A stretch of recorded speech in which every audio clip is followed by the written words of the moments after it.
Knievel, the world's greatest daredevil. Thrilling audiences with groundbreaking motorcycle jumps and spectacular wipeouts. At this point in his career, Knievel was already a national sensation for long-distance motorcycle jumps and live, televised stunts. On January 1st, 1968, Knievel sets his sights on jumping the 150-foot fountain in front of Caesar's Palace. For this Las Vegas attempt, Knievel used a Triumph Bonneville T120 TT 650cc, a road-based twin known for durability rather than plush landing suspension.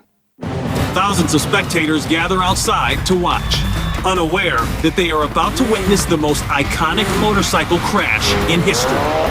Multiple camera angles captured the run-up, takeoff, and long tumble, footage that would later be replayed on national television and cement the stunt's fame. As Knievel hits the ramp, the takeoff appears perfect. But the landing is a disaster. Estimated takeoff requirement for that span is roughly 60 to 65 miles per hour at the ramp lip, depending on ramp angle and height. Evel Knievel, the greatest showman the world has ever seen, is determined to jump the giant fountains outside of Caesar's Palace in Las Vegas.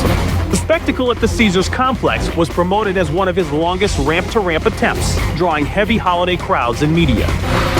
The crowd cheers as Knievel races towards the ramp. But as he comes in for the landing, things go horribly wrong. Slow motion review shows the rear wheel contacting the landing ramp's lip, which pitches the rider forward and triggers the violent tumble. Unable to obtain enough speed at takeoff, Knievel lands just 3 feet short, sending him over the handlebars and tumbling across the pavement. Even a brief power dip or a 2 to 3 miles per hour shortfall can cut 10 to 15 feet of flight range at these angles, enough to turn a clean arc into a short landing. The crash leaves Knievel with a crushed pelvis, cracked femur, fractured hip, broken wrist, and shattered ankles. And if that wasn't enough, he slips into a coma for 29 days. He underwent extensive treatment and rehabilitation for multiple fractures and soft tissue trauma before returning to public appearances. In spite of his near-death accident, Knievel arrives at London's Wembley Stadium to jump again. The Wembley Stadium event drew an estimated 90,000 spectators and remains one of the biggest live stunt audiences of his career. The plan is to jump 13 buses in front of 90,000 spectators. The obstacle was 13 single-decker buses with an approximate gap of 120 feet between takeoff and landing ramps. After stirring the crowd into a frenzy, Knievel is ready to go. He needs to get the motorcycle up to 90 miles per hour. Unfortunately, he doesn't have enough ramp. He rode a Harley-Davidson XR750, a flat-track-derived machine prized for power to weight but limited landing suspension. Stadium constraints meant a short, slightly uneven run-up, making maximum ramp speed difficult to achieve. Once again, the takeoff appears perfect. But he comes up just shy of the landing ring. Over 50 yards, he touched down on the last bus and then cartwheeled onto the pitch, followed by a long slide with the motorcycle skittering behind. He tumbles across the pavement, his motorcycle right behind him. Crew members, doctors, and spectators rush to his aid.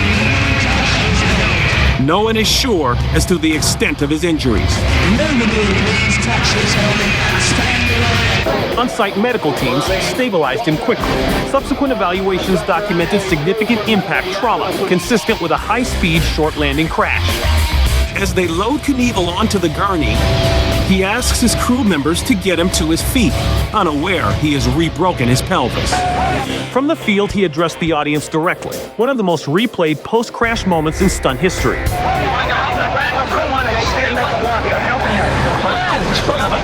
The ultimate showman then finds a microphone and addresses the crowd. Ladies and gentlemen of this wonderful country, I've got to tell you that you are the last people in the world who will ever see me jump, because I will never, ever, ever jump again. I'm through. Evel Knievel announces his retirement, and it's no wonder after crashes as brutal as these. Despite the retirement vow, he jumped again months later, October 25, 1975, Kings Island, Ohio. Successfully clearing 14 Greyhound buses about 133 feet and setting a new personal best, which further amplified his legend.